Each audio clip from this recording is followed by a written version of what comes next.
There comes a precise moment in a man's life, usually after his 60th year, when a profound psychological shift takes place.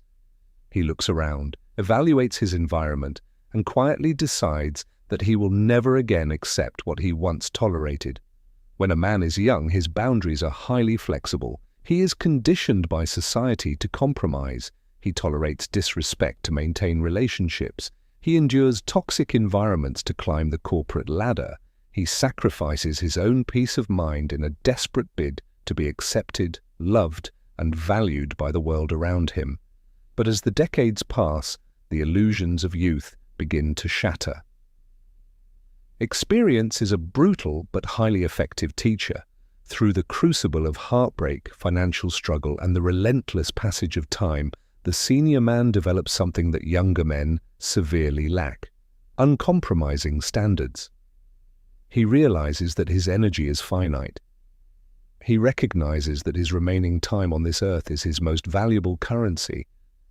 And because of this realization, he constructs an impenetrable fortress around his peace of mind.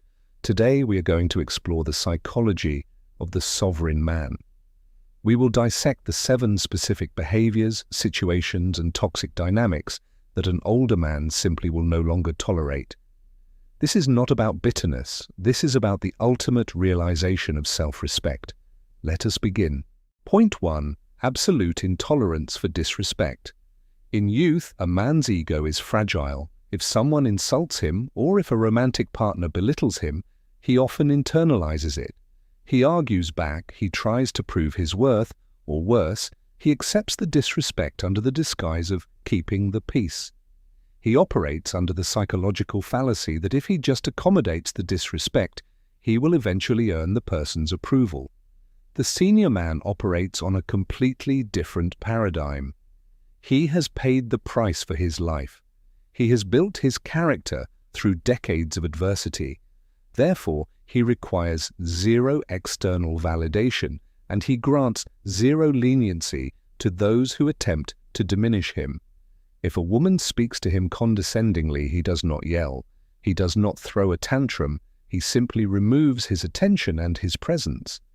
He understands that arguing with disrespect is a waste of dignity.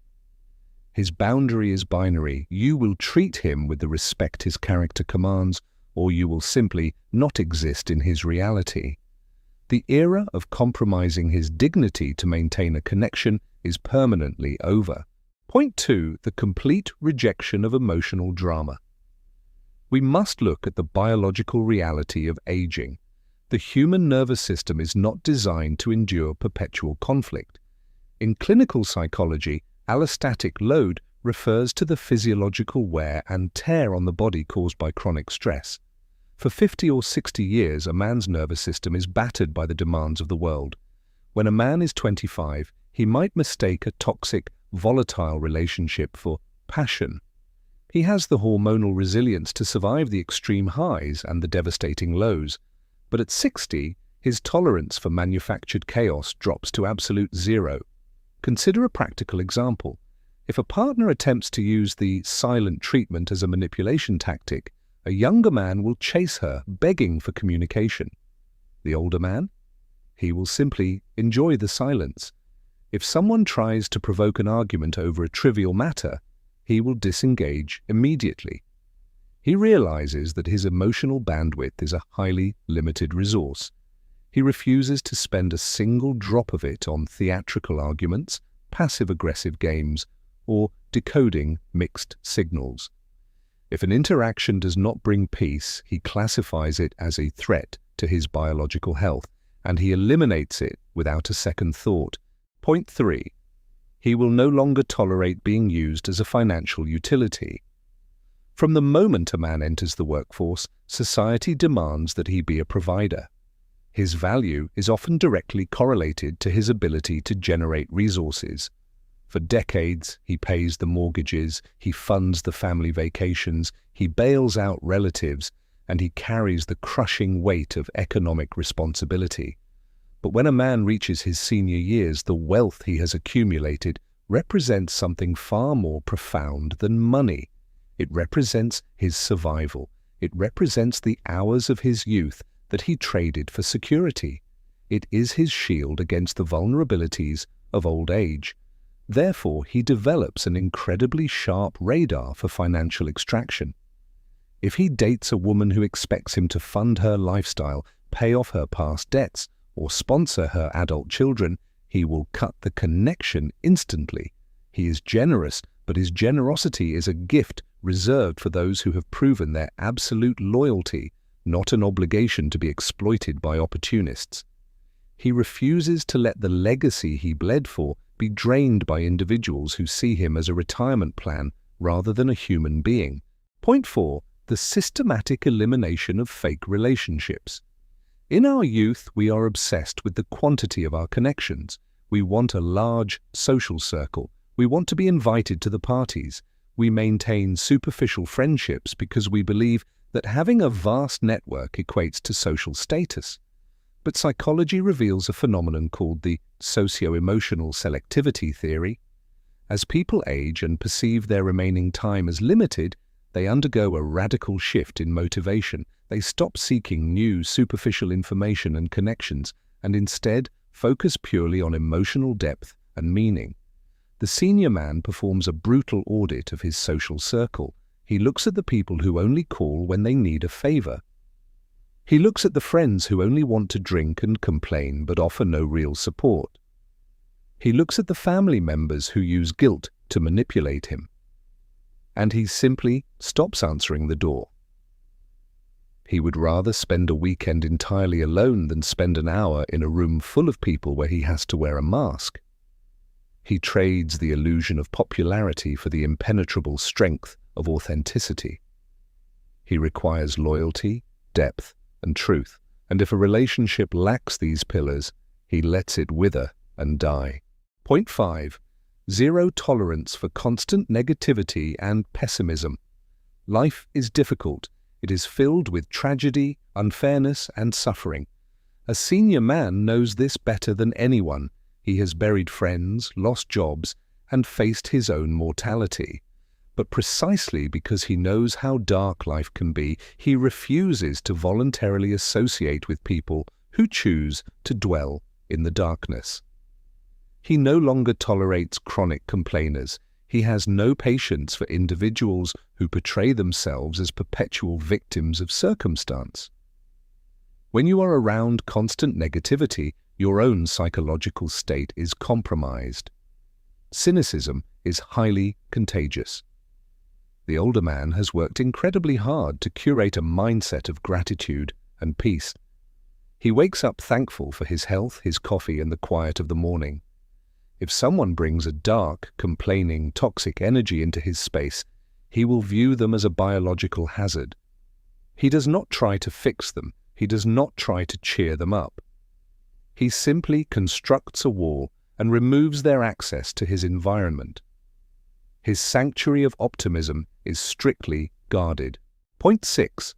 He will no longer tolerate the wasting of his time. Time is the ultimate non-renewable resource. When a man is 30, he operates under the dangerous illusion of infinite time. He will wait an hour for a date who is running late. He will spend 3 years in a dead-end relationship hoping she will change.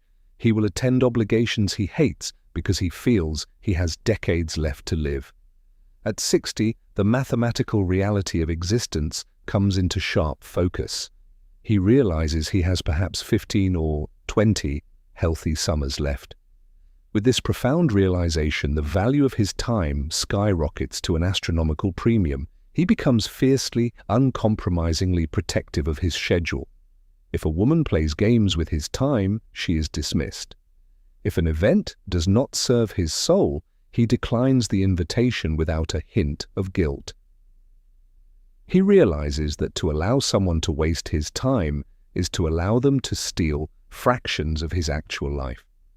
He demands punctuality, clarity, and purpose. He refuses to spend his final, most precious years waiting in the lobby of someone else's indecision. Point 7, and the ultimate realization, they will no longer tolerate losing themselves for the sake of others. For the majority of his life, a traditional man is defined by his utility. He is a husband, a father, an employee, a provider. He gives up his weekends to fix the house. He gives up his hobbies to appease a partner. He molds his personality to fit the expectations of his family and his society. He operates under the martyr complex, believing that his value lies entirely in his self-sacrifice. But as he enters the final chapters of his life, a quiet rebellion occurs. He fulfills his contracts. He raises his children. He pays his debts. And then he looks in the mirror and reclaims his identity. He stops abandoning his passions. If he loves fishing, he fishes. If he wants to read history until 2 a.m., he does. If a romantic partner demands that he change his core habits, give up his friends, or alter his personality to suit her preferences, he will firmly, politely show her the door. He has spent half a century being what the world needed him to be. The remaining years belong entirely to him. He will never again shrink himself to fit into a space designed by someone else. To the younger men watching this, observe the sovereign man. Do not wait until you are 60 to build your fortress. Learn the value of your time, your energy, and your peace today. And to the older men watching this, the ones who have drawn their lines in the sand, the ones who have stopped apologizing for their boundaries, you are not rigid, you are not bitter, you are simply awake. Never let society shame you for fiercely protecting the peace you spent a lifetime bleeding to build. If this video resonated with you, I want to hear from you. Head down to the comments and tell me, which of these 7 things did you finally stop tolerating, and how did it change your life? Your wisdom will help guide the men who are still fighting through the storm. If you found value in this deep dive into male psychology, please hit the like button, subscribe to the channel, and turn on the notification bell. Thank you for watching. Until next time, guard your sanctuary.